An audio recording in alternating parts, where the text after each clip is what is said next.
భారతదేశాన్ని భారత్ మాతతో పోలుస్తారు. అయితే అసలు భారతదేశంలో పొలిటికల్‌గా ఉమెన్ రోల్ ఎంతుంది? అసలు వాటి అన్నిటి మీద మాట్లాడడానికి ప్రస్తుతం మనతో పాటు డీకే అరుణ గారు ఉన్నారు. మేడం నమస్తే. నమస్తే అమ్మా.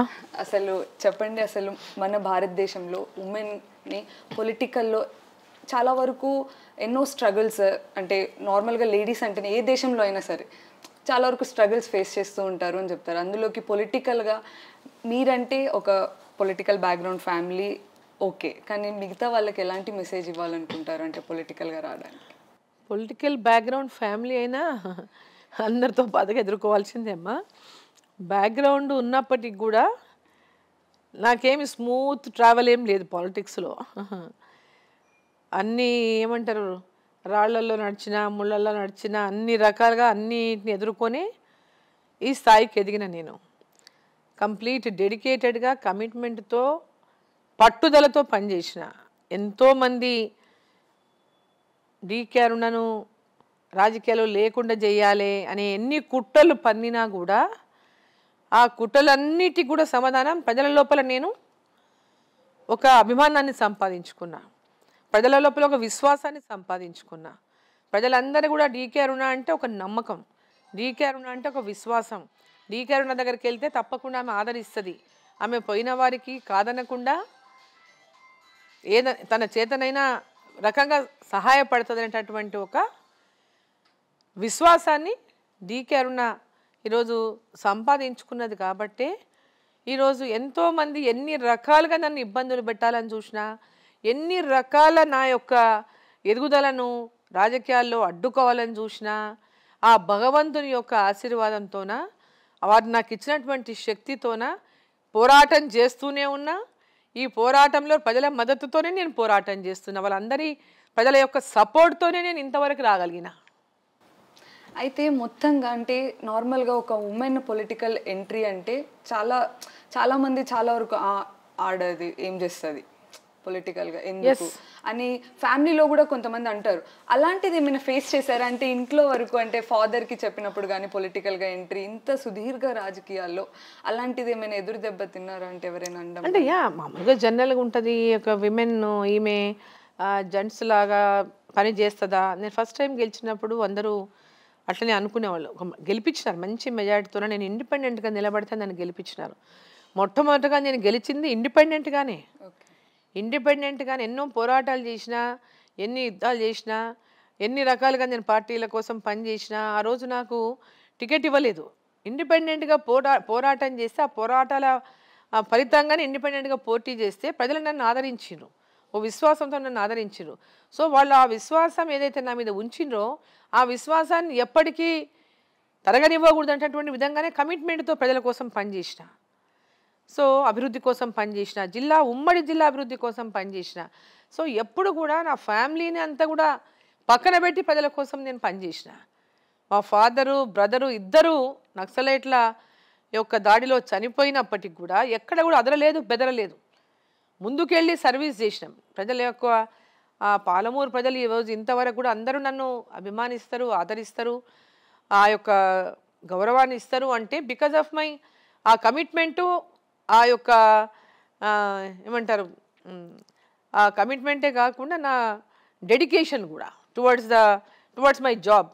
సో దీంతోనే ప్రజలు ఈరోజు ఆ నమ్మకాన్ని ప్రజల్లో తెచ్చుకున్నా. అంటే నాకు వచ్చిన అవకాశాలను పూర్తిగా సద్వినియోగం చేసుకుని ప్రజల కోసం అహర్నిశలు అభివృద్ధి కోసం పనిచేసిన. కాబట్టి ఈరోజు ఎంతమంది ఎన్ని కుట్రలు పన్నినా కూడా ఈ స్థాయికి ఎదగగలిగిన, గుర్తింపు తెచ్చుకున్నా అని అంటే ప్రజల యొక్క ఆధారాభిమానాలతోనే.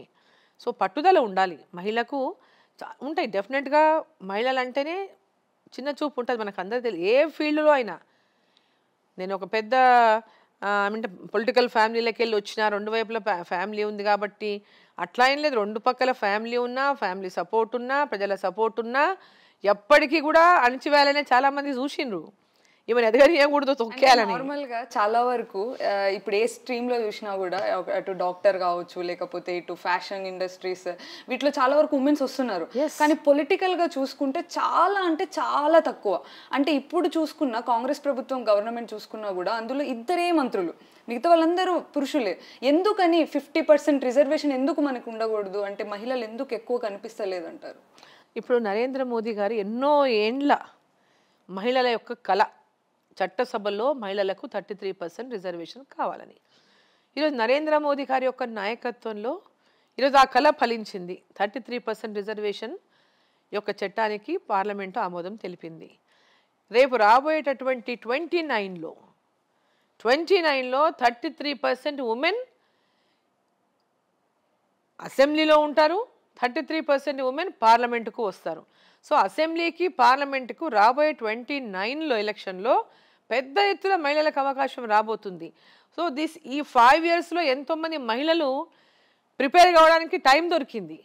సో ఎక్కడైతే కంటెస్ట్ చేయాలనుకుంటామో, ఎక్కడైతే అనుకుంటామో వాళ్ళు ప్రజలలోకి వెళ్ళడము, ప్రజలకు అందుబాటులో ఉండడము, వాళ్ళకి సర్వీస్ చేయడము, వాళ్ళకు గుర్తింపు తెచ్చుకోవడము, రేపు విశ్వాసం కలిగించడము, మేముంటే మీకు ఇలా ఉంటుందనేటటువంటిది ఒక అవకాశం ఈరోజు చాలామంది విమెన్కి ఈ రిజర్వేషన్ అవుతుంది కాబట్టి అవకాశం దొరికింది. సో చాలా చోట్ల అణచివేసేటటువంటి ప్రయత్నాలు ఎప్పుడూ ఉంటాయి, ఇప్పుడేం కొత్త కాదు. ఎంత మనం మోడర్న్ ప్రపంచాల్లోకి వచ్చినా కూడా ఇది మేల్ డామినేషన్ అనేది మనకు అంటే మనం దాన్ని పోగొట్టడం అనేది అంత సులభం కాదు. సో మనం కూడా ఆ పట్టుదల అనేది మనం ఉండాలి. ఆ పట్టుదలతో మన సొంత కాన్ఫిడెన్స్ లెవెల్స్ మనకు ఉండాలి. సో ఆ లెవెల్స్తో ఏ ఫీల్డ్ అయినా, పొలిటికల్ కావచ్చు, లేదా మీ జర్నలిస్ట్లే కావచ్చు, లేదా పోలీసే కావచ్చు, లేదా ఇంకే రంగమైనా కావచ్చు, ఏ రంగంలోకి వెళ్ళినా మహిళకు పట్టుదల ఉండి సాధిస్తాననేటటువంటి కాన్ఫిడెన్స్ లెవెల్స్ మటు ఖచ్చితంగా ఉంటేనే మనం సాధించగలుగుతాం. ఎవరైనా మనల్ని డిమారలైజ్ చేయడానికి ఎన్నో అంటుంటారు, డిమారలైజ్ చేయడానికి ఏదో రకంగా ఇబ్బందులు పెడుతుంటారు. అనేక రకాలుగా మహిళలు ఎన్ని రకాలుగా ప్రయత్నం చేయాలి అన్ని రకాల ప్రయత్నాలు చేస్తూనే ఉంటారు. ఇబ్బందులు అంటే ఒకటి గుర్తొచ్చింది మేడం. అంటే నార్మల్గా చాలా వరకు మనం ఎవరైనా మహిళల్ని చాలా వరకు డిగ్రేడ్ చేయడానికి చాలా వరకు వ్యాఖ్యలు అవన్నీ చేస్తూ ఉంటారు.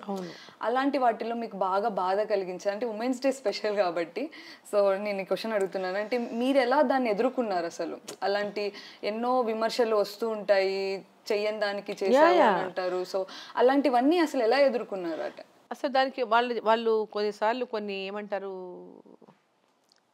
పుకార్లు అంటారు కదా, పుకార్లు, అట్లాంటి పుకార్లు చేసి కొందరికి ఆనందం పొందుతుంటారు. అదేదో పుకారు చేస్తే ఆమెను ఇట్లా చేసేసిన, ఆమెను ఇట్లా బ్లేమ్ చేసిన అని చాలా ఏమంటారు, అది వికృతానందం అంటారు. ఆ వికృతానందాన్ని కొందరు పొందుతుంటారు. ఆ వికృతానందం పొందుతూ వాళ్ళకు ఒక హ్యాపీనెస్, దాంట్లో నిజం లేదు, ఎలాంటిది ఉండదు అక్కడ, ఏది ఉండదు, దానికి ఎలాంటి ఒక ఆధారం కూడా ఉండదు. కానీ వాళ్ళు ఇష్టం వచ్చినట్ల వాళ్ళు మాట్లాడడము, సోషల్ మీడియా కాబట్టి ఇప్పుడు అన్ని నెట్టు సోషల్ మీడియా వీడియోలు, ఫేస్బుక్లు, ట్విట్టర్లు ఇవన్నీ ఉన్నాయి కాబట్టి ఎవడికి ఇష్టం వచ్చింది వాడికి ఆ వికృతానందాన్ని వాడు పొందుతూనే ఉంటాడు. ఆ వికృత రూపాలకు, ఆ వికృత మైండ్ సెట్లను మనం పట్టించుకుంటే కనుక మనం ఎదగలేము. ఫస్ట్ స్టార్టింగ్లో బాధ అయ్యేది, లేని మాటలు, అరే ఇట్లా అంటున్నారు కదా, అయ్యో నన్ను ఇట్లా ఇన్సల్ట్ చేస్తున్నారు కదా. ఒక విమెన్కి ఏముంటుంది, ఆత్మగౌరవం అనేది చాలా important. Self respect is more important than anything. మహిళ గౌరవాన్ని ఎక్కడ తగ్గించినా సహించుకోలేదు. సో అయినప్పటికీ కూడా అది ప్రయత్నం చేస్తూనే ఉంటారు. అట్లాంటివి తొలుతలో చాలా బాధ అనిపించింది. రాజకీయాల్లోకి వచ్చిన కొత్తలో నేను మంత్రిగా అయినప్పుడు కానీ, ఎమ్మెల్యేగా ఉన్నప్పుడు కానీ అనిపించినా నేను ఫస్ట్ కొంచెం తర్వాత అనుకున్నా, మనం గనక ఇట్లా ఫీల్ అయినా ఇట్లా ఇంకా ఎక్కువ చేయడానికి ప్రయత్నిస్తారు. ఎవడు ఏం మాట్లాడినా మనం కేర్ చేయాల్సినటువంటి అవసరం లేదు. వెన్ వీఆర్ మనము ఏమంటారు, తెల్ల కాగితం లాంటి మచ్చలేని కాగితం మనది. వాళ్ళు ఏదో గీట గీయాలని చూస్తే అయ్యేదే ఉండదు. వాళ్ళు గీసే గీటకు విలువే ఉండదు. సో అట్లాంటి గీటలు ఎన్ని గీసుకున్నా వాళ్ళు గీసిన వాళ్ళు అలసిపోవాలి, కానీ మనం వాళ్ళకి అది ఎట్టి పరిస్థితుల్లో కూడా అటువంటి వాళ్ళకు ఏమాత్రం కూడా మనము చిన్నబుచ్చుకోవడం కానీ, దాని గురించి ఫీల్ అవ్వడం కానీ, బాధపడడం కానీ మనం చేస్తున్నాము అంటే వాళ్ళు ఇంకా ఎక్కువ చేసే ప్రయత్నం చేస్తారు. When you don't care them they'll stop doing that. Otherwise let them do whatever they want. వాళ్ళు ఏం చేసుకున్నా పర్వాలేదు, వాళ్ళకి ఆనందం పొందుతున్నాం, లెట్ దెమ్ ఆనందం పొందని, దాంట్లో మనకు వచ్చే నష్టమేం లేదు. సో ఫ్యాక్ట్ ఈజ్ ఫ్యాక్ట్, లాస్ట్కి ఏముంటుంది, నిజం నిజమే ఉంటుంది, అబద్ధం అబద్ధమే ఉంటుంది. సో దాని గురించి మనం వర్రీ అవ్వాల్సినటువంటి అవసరం లేదు. మహిళల లోపల ఆ కాన్ఫిడెన్స్ లెవెల్స్ ఉండాలని చెప్తాను నేను. అంటే లోక్సభ ఎలక్షన్స్ వస్తున్నాయి, సో పాల్మూరు నుంచి అయినా పోటీ చేసేది? నేను మహబూబ్ నగర్ నుంచి ఆశిస్తూ ఉన్నాను. ఎందుకంటే లాస్ట్ టైం నేను కంటెస్ట్ చేసిన మహబూబ్ నగర్ నుంచి. సో 96లో కూడా నేను పార్లమెంట్ ఫస్ట్ నేను పొలిటికల్ ఎంట్రీ రాజకీయాల్లోకి పార్లమెంటుకు పోటీ చేయడమే. 96లో పార్లమెంటుకు పోటీ చేసిన. అప్పుడు కూడా దురదృష్టం వెంటాడింది నన్ను. అప్పుడు 5,000తో ఓడిపోయినాను. ఆ తర్వాత మళ్ళీ మొన్న లాస్ట్ టర్మ్లో పోటీ చేశాను. అప్పుడు కూడా ఓడిపోయాను, తక్కువ ఓట్లతోనే ఓడిపోయాను. ఈసారి తప్పకుండా విజయం సాధిస్తారనేటువంటి నమ్మకం 100కి 200% ఉంది. కాబట్టి పార్టీ కూడా నన్ను అంటే ఒక మహిళగా నన్ను ఆశీర్వదిస్తుందని అనుకుంటున్నా. But whatever party decision we have to wait for it. అంటే రాజకీయాల్లో అసలు ఎవరు మీ ఇన్స్పిరేషన్? అంటే ఇప్పుడు మోదీ గారా, లేకపోతే ఎవరు అసలు ఇన్స్పిరేషన్? రాహుల్ గాంధీయా, ఎవరు? రాహుల్ గాంధీ కాదమ్మా, డెఫినెట్గా రాహుల్ గాంధీ గారు కాదు. ఒకప్పుడు ఇందిరాగాంధీ గారిని ఉన్నప్పుడు అంటే మేము చిన్నవాళ్ళం అనుకున్నప్పుడు అయినా ఆమె ఒక డైనమిక్ లీడర్గా ఉండింది. సో ఇప్పుడు ప్రజెంట్ అందరూ మోదీ గారిని, ఇప్పుడు మోదీ గారు అందరి మించిన నాయకుడు అయిపోయినారు ఇప్పుడు ఇవాళ. సో వారు అంటే వారి డెడికేషన్ కానీ, ఈ దేశం పట్ల కానీ, దేశం యొక్క ప్రజల పట్ల, దేశ ప్రజల యొక్క అభివృద్ధి పట్ల, ఈ దేశం పేద ప్రజల పట్ల అంటే ఒక విజన్ ఉన్నటువంటి నాయకుడిగా, సో ఒక కమిటెడ్ నాయకుడిగా, సో వారిని నిజంగా అంటే చాలాసార్లు కలుస్తుంటాం, వారిది వాళ్ళ యొక్క సందేశాలు వింటుంటాం కాబట్టి, మేము మీటింగ్స్లలో దగ్గర నుంచి చూస్తాం కాబట్టి, అంటే ఆ కమిట్మెంట్ని, ఆ డెడికేషన్ని చూస్తే చాలా ఇన్స్పిరేషన్గా ఉంటుంది. So we have to do something for this nation అనిపిస్తుంది. So whatever we can. Next అంటే నార్మల్గా ఉమెన్స్ డే స్పెషల్గా ఒక క్వశ్చన్. అంటే డికే అరుణ గారు అంటే ఫైట్ బ్రాండ్, మాట్లాడతారు, రాజకీయాలు, ఎక్స్ మినిస్టర్, అలాగే ఎమ్మెల్యే, ఇవన్నీ ఉన్నాయి. సో ఎప్పుడైనా వంటగదిలో గరిటె తిప్పడం అట్లా? నేను అంటే అన్నిట్లో ఉన్నాను నేను. ఎవరు లేకుంటే నా ఇల్లు డస్టింగ్, క్లీనింగ్ కూడా చేసుకుంటా. సపోజ్ ఎనీ టైంలో ఎవరైనా ఇంట్లో పనోళ్ళు రాలేకపోతారు, ఏదైనా సమ్ ఎమర్జెన్సీ టైంలో ఎవరూ లేకపోయిన రోజు కూడా వస్తే అప్పుడప్పుడు మనకి ఇంట్లో, అటువంటప్పుడు కూడా అన్ని పనులు చేసుకుంటా నేను డైలీ నా రొటీన్ లైఫ్లో చాలా బిజీగా ఉంటాను. నాకు నైట్ వచ్చి 11-12 o'clock కూడా నేను బట్టలు సర్దుకోవడము, నైట్ చూసుకోవడము, మళ్ళీ నెక్స్ట్ డే వెళ్ళడానికి చూసుకోవడం అన్నీ కూడా చేసుకుంటుంటా. వంట కూడా నాకు చాలా ఇష్టం. వంట నేను ఇంట్లో టైం దొరికితే ఆ రోజు ఏదైనా నా చేతితో నేను చేసుకొని పిల్లలకు పెట్టాలా, నా చేతితో నేను చేయాలనిపిస్తుంది ఆ రోజు. అట్లాంటి రోజు కూడా నేను టైం దొరికిందంటే అది చేస్తా. నేను ఇది చెయ్యను, నాకు ఇది రాదు అనేది ఏమీ లేదు. అంటే పిల్లల ఫేవరెట్ డిష్ కానీ? గార్డెనింగ్ కూడా ఇష్టమే నాకు. పిల్లల ఫేవరెట్ డిష్ అంటే నేను నాన్ వెజిటేరియన్ కాదు, వెజిటేరియన్. సో నాకు నాన్ వెజ్ అంత రాదు, నాకు నాన్ వెజ్ కుకింగ్ పెద్దగా రాదు. వెజిటేరియన్ చాలా బాగా చేస్తాను. సో వెజిటేరియన్ డిషెస్సే నేను ఎక్కువ చేసేది. నాన్ వెజ్ డిషెస్ నేను ఎప్పుడు పెద్దగా నాకు రాదు. పిల్లలు ఏదైనా ఉంటే వాళ్ళే చేసుకుంటారు. అయితే నార్మల్గా ఎప్పుడు బీజేపీని అంటే రాజకీయంగా అంటే ఒక సైడ్ బీఆర్ఎస్ పార్టీ ఏమో, ఇప్పుడు బీఆర్ఎస్ పార్టీ ఏమో అటు బీజేపీ కాంగ్రెస్ ఒకటే అని అంటున్నారు.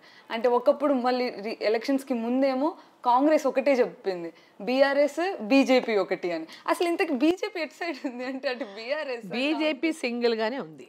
బీజేపీ ఎటు వైపు, బీజేపీ ప్రజల వైపు ఉంది.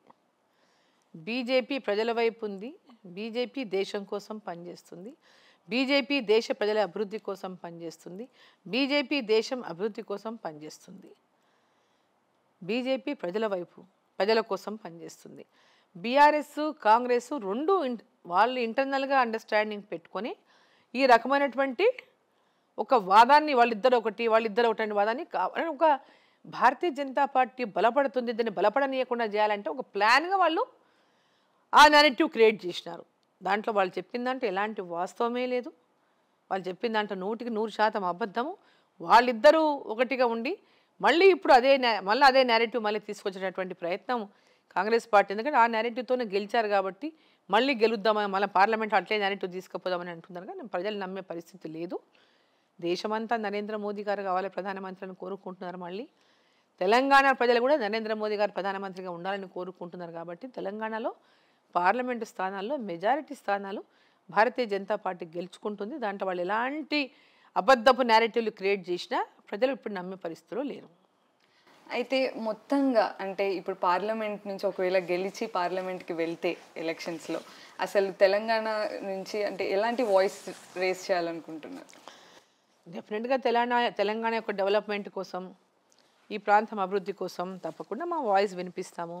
ఇప్పటికీ తెలంగాణకు అధికారం, ఇక్కడ పార్టీ గతంలో కూడా బీఆర్ఎస్ పార్టీ అధికారంలో ఉంది. అయినా ఇక్కడ ఉన్నటువంటి 4 ఎంపీలు కానీ, కేంద్ర మంత్రి గారు కానీ తెలంగాణ కోసం దాదాపు 9 లక్షల పైగా నియర్లీ 10 లక్షల కోట్ల రూపాయలు తెలంగాణకు తీసుకొచ్చారు. తెలంగాణ అభివృద్ధి కోసం రైల్వే లైన్స్ కానీ, నేషనల్ హైవేస్ కానీ, హాస్పిటల్స్ కోసం కానీ, ఇన్ఫ్రాస్ట్రక్చర్ కానీ, సో అంటే రాష్ట్ర వ్యాప్తంగా కూడా పెద్ద ఎత్తున గ్రామీణ ప్రాంతాల నుంచి కూడా అనేక అభివృద్ధి కార్యక్రమాలకు కేంద్ర ప్రభుత్వం నిధులు ఇచ్చింది. సో దాంట్లో ఇప్పుడు భవిష్యత్తులో ఇక్కడ నుంచి ఇంకా పెద్ద ఎత్తున పార్లమెంటు స్థానాలు వస్తే ఇంకా అంతకంటే ఎక్కువ డెవలప్మెంట్కు ఆస్కారం ఉంటుంది. అంటే నెక్స్ట్ డికే అరుణ గారి తర్వాత రాజకీయ వారసురాలుగా ఎవరినైనా పిల్లలు కావాలి ఇంట్రెస్ట్ రాజకీయాలలో? ఒకటి ఏంటంటే రాజకీయాలే కాదు, వారసత్వం అనేది అన్నిట్లో ఉంటుంది. ఒక డాక్టర్ కొడుకు డాక్టర్ అవుతాడు, ఒక ఇంజనీర్ కొడుకుంటూ ఇంజనీర్ అవుతాడు, ఐఏఎస్ కొడుకు ఐఏఎస్ అవుతాడు, ఒక ఐపీఎస్కో ఐఏఎస్ఓ ఏదో ఒకటి.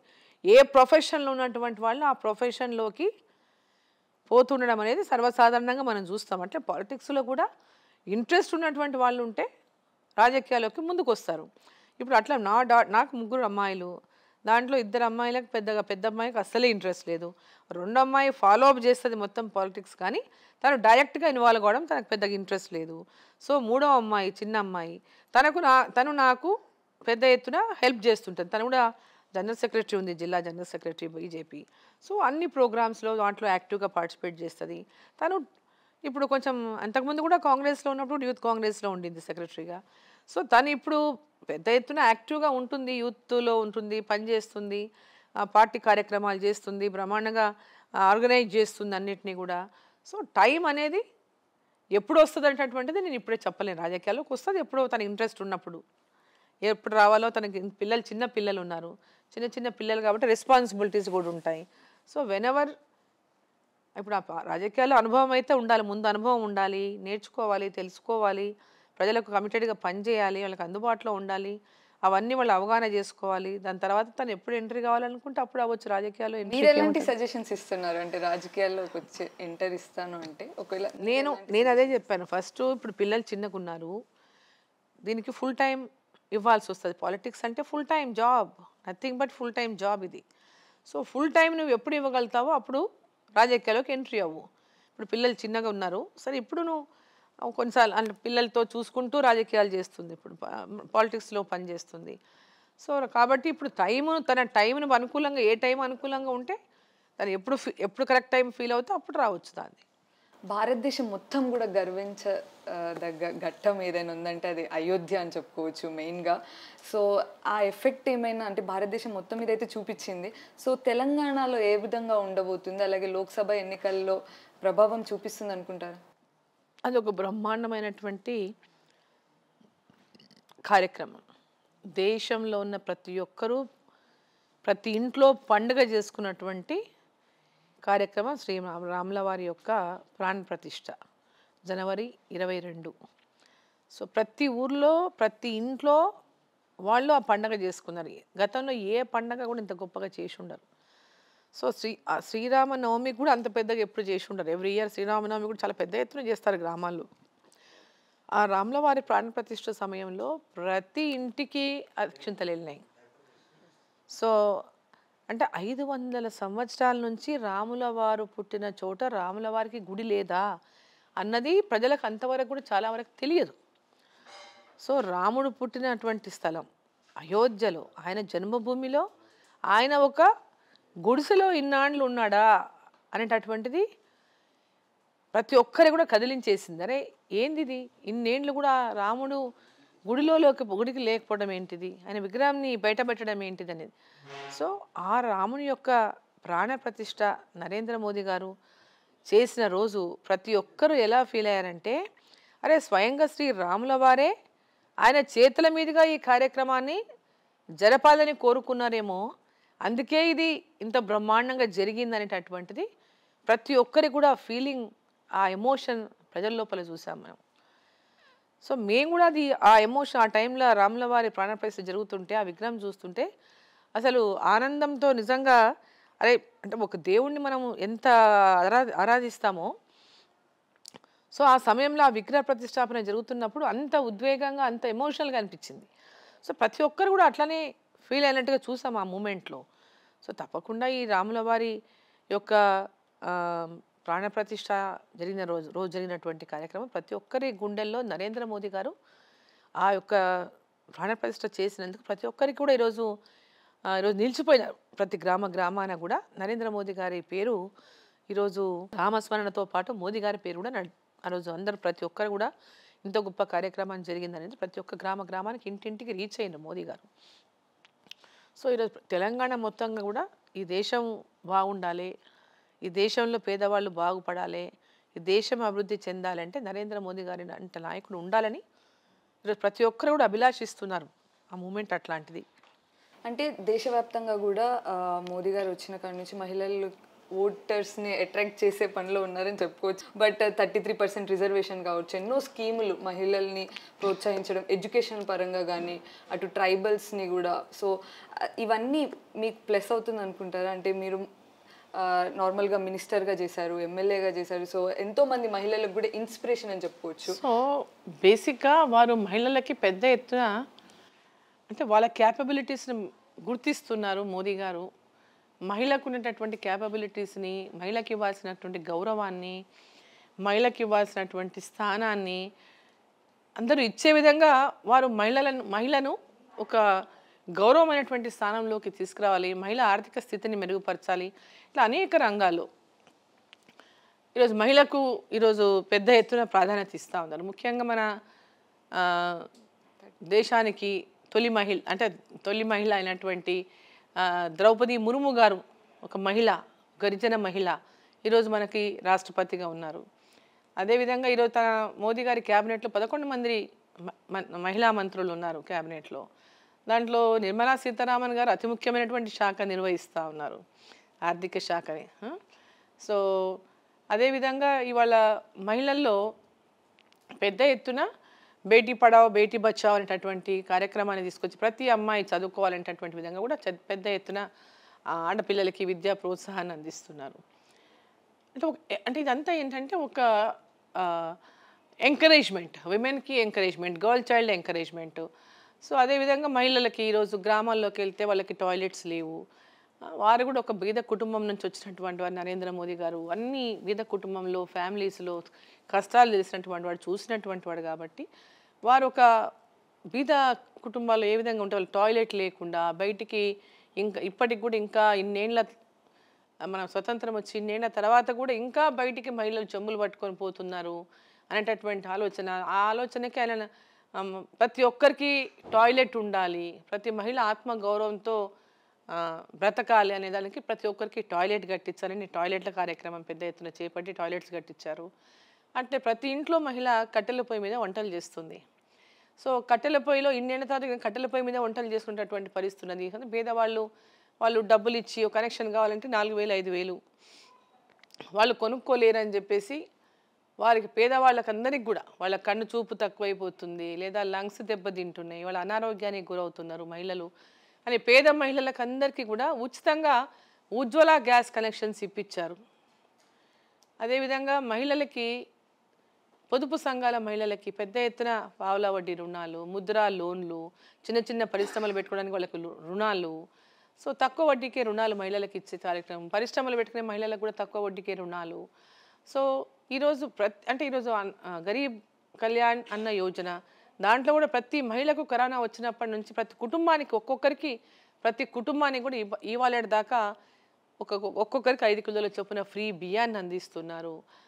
ఈ విధంగా ప్రతి కార్యక్రమం గ్రామాల లోపల అభివృద్ధి కార్యక్రమాలే కానీ మహిళలకు పెద్ద ఎత్తున అంటే ప్రోత్సాహం. అంటే ఇప్పుడు ముద్రా లోన్లు ఉన్నాయి, పొదుపు సంఘాల లోన్లు ఉన్నాయి, అంటే 20 లక్షల వరకు కూడా వాళ్ళకు లోన్లు ఇచ్చి వాళ్ళు ఏదన్నా ఒక చిన్న పరిశ్రమ అంటే బిజినెస్ పెట్టుకుంటారా, లేకపోతే చిన్నది ఏదన్నా కుటీర పరిశ్రమ పెట్టుకుంటారా, ఇట్లా ఏ విధంగానైనా వాళ్ళని ప్రోత్సహించాలి, వాళ్ళకంతా ఎంకరేజ్మెంట్ ఇవ్వాలి. ఎందుకంటే మనం చూస్తున్నాం మహిళల లోపల ఈ పొదుపు సంఘాల మహిళలు పెద్ద ఎత్తున పొదుపు చేసుకోవడము, మహిళా సంఘాలకు లోన్లు తెచ్చుకోవడము, తిరిగి లోన్ చెల్లించుకోవడము, వాళ్ళు ఇంకేదైనా చిరు వ్యాపారాలు పెట్టుకోవడం, ఈ రకంగా పెద్ద ఎత్తున మహిళల లోపల మార్పు వచ్చింది. సో వాళ్ళ లోపల ఆర్థిక స్వతంత్రం అనేది రావాలి, ఆర్థిక స్వతంత్రం వస్తేనే మహిళ స్వతంత్రంగా ఒక నిర్ణయాలు తీసుకోగలుగుతున్నటువంటి ఒక ఆలోచనతోనే ఈరోజు మోదీ గారు మహిళలకు పెద్ద ఎత్తున అన్ని రంగాల్లో ప్రోత్సహిస్తున్నారు. రాజకీయాల్లో కూడా 33% రిజర్వేషన్ వల్ల ఇప్పుడు ఇంతవరకు గ్రామ సర్పంచులు, ఎంపీటీసీలు, లోకల్ బాడీస్లో ఉండేది రిజర్వేషను. సో ఇప్పుడు చట్టసభలో కూడా రిజర్వేషన్ రావడం వల్ల ఇప్పుడు ఇంతవరకు లోకల్ బాడీస్లో ఉన్నటువంటి వాళ్ళకు రేపు చట్టసభలో అవకాశాలు వస్తాయి.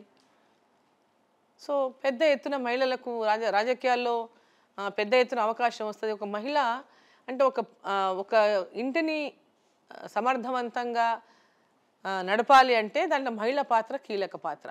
సో మహిళలకు ఉన్నటువంటి అనుభవంతోన కానీ, కమిట్మెంటే కానీ, వాళ్ళకు ఉన్నటువంటి ఒక బాధ్యతనే కానీ అనేది మహిళలు ఒక చక్కని నాయకురాళ్ళు అవుతారనేటటువంటిది కూడా ఈరోజు మనం చాలామంది సక్సెస్ఫుల్ విమెన్ని చూస్తాం పాలిటిక్స్లో మెజారిటీ. సో అట్లాంటి విమెన్ రేపు రాజకీయాల్లోకి పెద్ద ఎత్తున రాబోతున్నారు భవిష్యత్తులో. సో ఎక్కడ ఏ విధంగా చూసుకున్నా ఈరోజు నరేంద్ర మోదీ గారి యొక్క నాయకత్వంలో మహిళలకు ఒక భద్రత కానివ్వండి, ఒక కాన్ఫిడెన్స్ కానివ్వండి, ఒక అన్ని అంటే వాళ్ళకు వివిధ రంగాల్లో ప్రోత్సాహం కానివ్వండి, అన్ని రకాల కూడా ఈ నరేంద్ర మోదీ గారి ప్రభుత్వం అందిస్తూ ఉంది ఇవాళ. అయితే మొత్తం మీద ఇప్పుడు లోక్సభ ఎన్నికలు వస్తున్నాయి, మీరు కూడా పోటీ చేస్తున్నారు. ఒక ఉమెన్గా మీరు ఏదైనా ఒక మెసేజ్ మహిళలకి, తెలంగాణ మహిళలకి ఇవ్వాలనుకుంటే ఏమి ఇస్తారు? నేను అంటే మహిళల్లో మొట్టమొదటిగా మన మీద మనకు నమ్మకం ఉండాలి, మన మీద మనకు కాన్ఫిడెన్స్ ఉండాలి, అనుకున్న లక్ష్యాన్ని సాధించాలనే పట్టుదల ఉండాలి. ఎవరైనా డిమారలైజ్ చేయడానికి ప్రయత్నం చేస్తే ఎక్కడ కూడా మనం దాని మీద కూర్చొని చింతించకూడదు. ఎవరైనా అట్లా మన మీద బ్లేమ్ చేయడానికి ప్రయత్నం చేసినా, లేదా ఏదో రకంగా వీక్ చేయడానికి ప్రయత్నం చేసినా, మన సెల్ఫ్ రెస్పెక్ట్ని దెబ్బతినాలని ప్రయత్నం చేసినా, ఎక్కడ ఇలాంటి ప్రయత్నాలు సామాన్యంగా చాలా జరుగుతూనే ఉంటాయి, మహిళల పట్ల చాలా ఎక్కువ జరుగుతుంటుంది. సో ఎక్కడ కూడా మహిళలు అటువంటివి ఎదుర్కొన్నప్పుడు చిన్నపోకూడదు, కాన్ఫిడెన్స్ లూజ్ కాకూడదు, కాన్ఫిడెన్స్ కోల్పోవద్దు, మన మీద మనకున్న నమ్మకాన్ని మనం కోల్పోవద్దు, మన ఉన్న విశ్వాసాన్ని మనం కోల్పోవద్దు. Yes I can do this, let us face this అంటే లెట్ మీ ఫేస్ దిస్, ఏం చేస్తారో చూసుకుందాం, లెట్ మీ ఫేస్ దిస్ అంటే అటువంటి నమ్మకంతో, గట్టి పట్టుదలతో మహిళ ఒక నిర్ణయం తీసుకొని కనుక ముందుకెళ్తే తప్పకుండా అనుకున్నది సాధించగలుగుతాము, అనుకున్నది మనం లక్ష్యాన్ని చేరుకోగలుగుతాం అనేటటువంటిది నా విశ్వాసం. Thank you so much ma'am, thank you. ఎందుకంటే చాలా విషయాలు చెప్పుకున్నారు. అంటే పొలిటికల్గానే కాదు, ఎలా స్ట్రాంగ్ ఉండాలి ఉమెన్, ఎలా రాణించాలి అన్న విషయాలని చాలా బాగా చెప్పారు. Thank you so much. Welcome.